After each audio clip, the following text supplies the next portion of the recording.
Hey YouTube, this is the Masked Interpreter. So if you missed the first iteration of this series I'm doing on songs and my interpretation of them, I'm doing it from a similar perspective that Dr. Peterson interprets Disney movies and biblical stories. I find it fascinating, and I'm trying my hand at it for some songs. So this song is called Wheat Kings by the Tragically Hip, a popular Canadian band.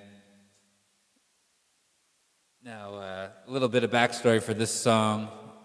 It's about the wrongful conviction of a man named David Milgaard in 1969. He was convicted of the rape and murder of a young girl in Saskatoon, Saskatchewan.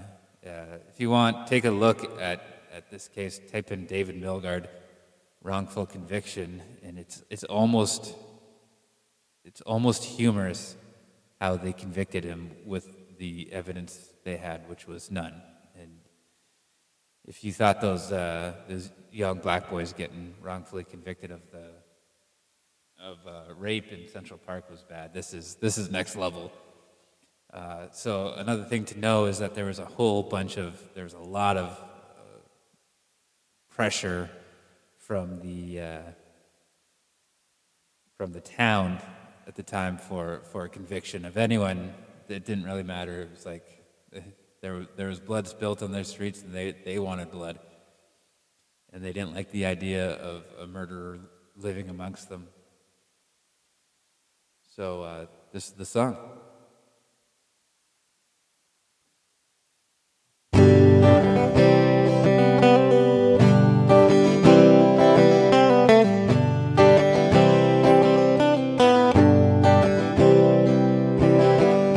Sundown in the Paris of the prairie, weekends of all their treasures buried.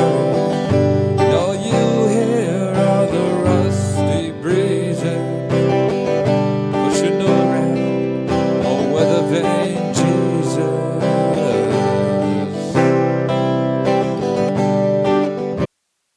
So first of all, I apologize for the singing. This is kind of just a fun exercise for me to do, and I thought if I want to get better at singing, maybe this is a good way to do it. So again, apologies. So this first verse is a real dagger. I mean, all verses in this song are complete daggers. So the sundown in the Paris of the Prairies kind of sets up like this is a dark time in the history of Saskatoon.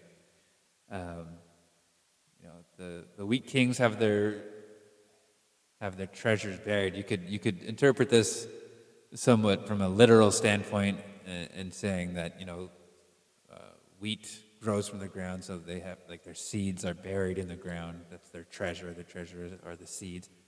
Or you could look at this from a psychological point of view, where it's like these people convicted a man to life in prison for a crime he didn't commit, with very, very thin evidence, almost non-existent evidence. So they've completely buried what is good about people, and it's our reason, our justice, our fair and balanced approach to life, and, our love and our understanding, and that all went out the door, and it was buried under a layer of fear, and the next line kind of drives it home, where it's like a rusty breeze is a metaphor for like the kind of mob thinking, group hysteria based on fear. So sometimes there's winds of change that are good, sometimes there are winds of change that are bad, and this clearly was one of them for David Milgaard. a rusty old breeze that completely tilted everybody's sense of morality. So that's what the weather vane Jesus refers to is, as a Christian, you'd ideally set your moral compass to the way of Jesus, everything that he taught, which was like love and understanding and, a lot of, hippy dippy shit, which is, probably the best way to live. But the people who align themselves with that thinking allow it to be twisted in the wind as like the mob comes through and decides that this is the way we're thinking now. Let's all think this way. So that's what that line's about. And it's a killer. There's a ladder and sees the killer's face. Or maybe it's someone standing in the killer's place. 20 years for nothing, well, that's nothing new besides. No one's interested in something you didn't do. We kids and pretty things. All right, second verse. This is about the cops, and these Gord Downey was such a good songwriter. My God, it's like brilliant stuff. Where he's talking about narrow-minded thinking, a myopic point of view, where the police officer is looking through a narrow lens, or he's only using the light of a Zippo lighter to cast light on this case. He's like, oh, maybe if it's like pigeonholing. You're like, you're in a dark lit room, and they do this in movies all the time. Where it's like, and you're just reading a paper by the light of something small. That's representative of narrow-minded thinking, a myopic person. So the cops were clearly under a lot of pressure at the time to convict somebody. And rather than convict the right person, they just, had somebody stand in the killer's place, so to speak. And, so it is, sees the killer's face, maybe it's someone standing in the killer's place. And maybe they're thinking, 20 years for nothing, well, it's been done before, so it's like whatever. It's just one life it's just one guy's life to alleviate all these. So it's like a utilitarian kind of view. But this is like philosophical trolley car stuff. Like this is so you're gonna sentence a man for something you like as a cop at the time. Like you had to be a complete idiot to think that this guy was guilty. So they're like, well, it's like, this is kind of like a line that the cops would say. It's like 20 years for nothing. Well, that's nothing new. Besides, no one's interested in something you didn't do. So as a cop, you're thinking, I got to do something to, the people who want blood, they want something. What if I do nothing? I'm not going to be remembered. People are going to despise us because we never found the killer of the poor young girl that was murdered and raped out in the street. So that's where that comes from, because that's pressure, man. That's a lot of pressure.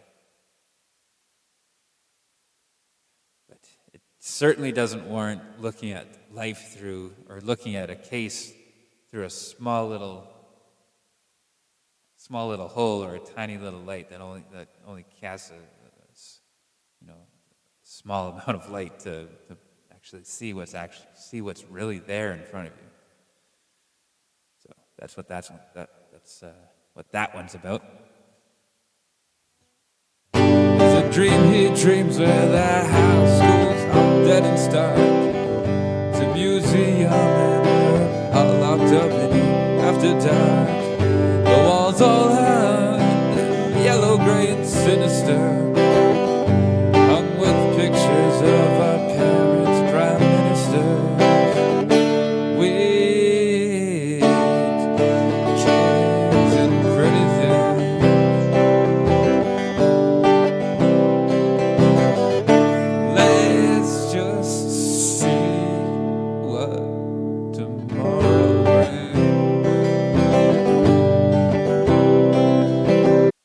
so the third verse is another killer. It's daggers. This song.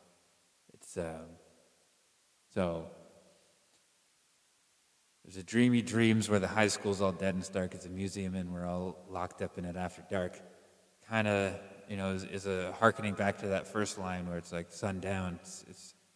This is a dark time. This is, if you have any idea about dream interpretation, it's like dreams kind of use familiar memories and stitch them together to kind of paint kind of like a story for you. And if you know how to interpret them properly, then you can really learn a lot. But so this one, he's dreaming about his high school because that was probably familiar, and it's all dark. It's dark. The walls are lined all yellow, gray, and sinister, hung with pictures of our parents' prime ministers. Now this line can be interpreted in many ways, but I'm going to relate it to something that's actually happening currently, where you kind of look at this system of law we have and realize its shortcomings, and it's like, well, who should I blame for this? Well, this wall of men, our past, they're sinister, and you're seeing this with certain protests happening now, and statues being defaced and vandalized, and just blame going to the past, like that's going to accomplish anything at all. That's not going to accomplish anything. How does that strengthen your cause or do anything other than make you look like a vandal? I'm straying a little bit away from the point of this, where it's, if you can't blame yourself, who else are you going to blame? You're going to blame those that came before you. But psychologically speaking, this does not do you any good. And I know from what Peterson says about Alexander Solzhenitsyn, I believe his name is, who wrote the Gulag Archipelago. He, rather than blaming anyone else for his condition in life, which was absolutely terrible, like Russian internment camp, he started writing down every single thing that he was ever guilty of, and taking responsibility for those shortcomings, even though he was in one of the worst possible spots. Not in a cushy desk chair and blaming other people. He was in the shit and blamed himself for everything that happened to him, and that got him through. So there's truth to that for everyone. It's not just like, oh, that worked for him, but no, it's like, take responsibility. So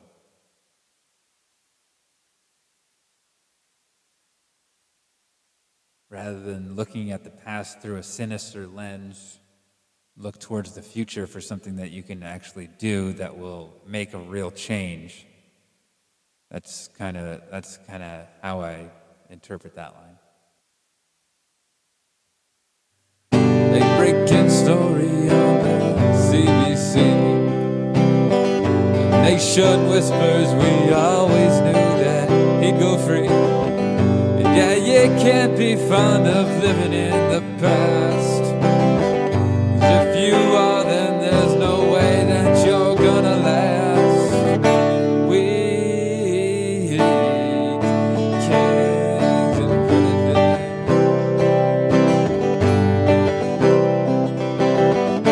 Wait and see.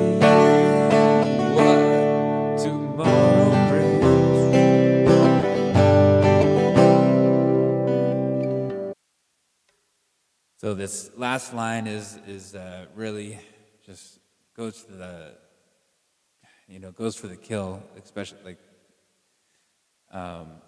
for anyone who is involved in the conviction or even like the blame of this David Milgaard, who spent 23 years in jail for a crime he didn't commit.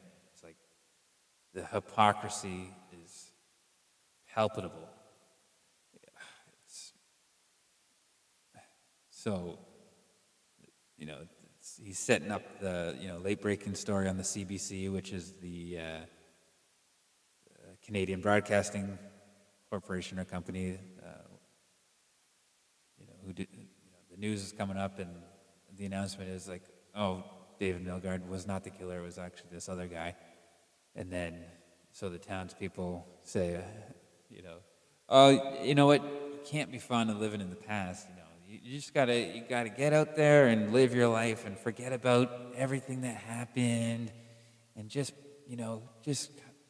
live your life like what? Like the last 23 years of my life didn't just happen, and for absolute like that I didn't get to have a family, that I didn't get to marry, I didn't get to have all these beautiful experiences throughout my 20s and 30s, like all the while you were living in the past and trying to come up with reasons for why things are the way they are. So I'm not supposed to do that, even though my station in life is currently way worse than yours." I mean, I believe he was compensated, but money does not equal time. Especially, I wouldn't trade any amount of money for the experiences that I've had throughout my 20s. Like some of the best moments of my life in my late teens and and throughout all my 20s is like the most fun I've ever had with friends and with girls, and now having kids. It's like you can't get those years back, and for people to come out and say the same people that turned a blind eye or were willing participants in this guy's wrongful conviction, coming out and being like the most hypocritical you could possibly be is absolutely abhorrent. And it happens. It's happened then, it's happening now, and it will happen in the future. Unfortunately, because a lot of times we are completely at the mercy of fear and mass hysteria. So I try to do my best to battle against that, and I hope you do too.